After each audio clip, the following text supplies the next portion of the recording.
Thirrjes së Parlamentit Evropian për njojën e Kosovës janë përgjigjur negativisht Spanja, Slovakia, Qipro, Greqia dhe Rumania. Ministrat e jashtëm të këtyre vendeve kanë votuar kundër rezolutës së Parlamentit Evropian për njojën e Kosovës.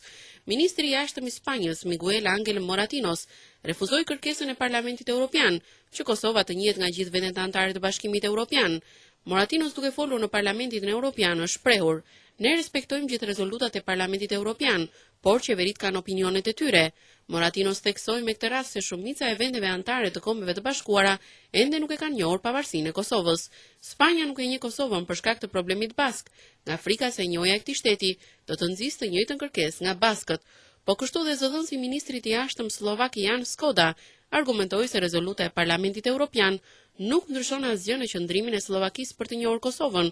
Slovakia pretendon se nuk e njeh Kosovën për arsye sigurie dhe se është kelur ligjin ndërkombëtar, por në fakt Slovakia ka një minoritet të 10% hungares, duke patur frikën se ky minoritet do të ecë në shembullin e Kosovës. Ndërsa Rumania është e shqetësuar për minoritetin hungares në vend, të cilët përbëjnë 7% të popullsisë rumune, edhe Bukureshti druhet se ky minoritet do të shpallë pavarësinë në rajonin Transilvania në shembullin e Kosovës, ndërsa Qipro dhe Greqia, dy kundërshtaret më të forta të pavarësisë së Kosovës, e argumentojnë qëndrimin e tyre për shkak të lidhjeve të forta që kanë me Serbinë ortodokse.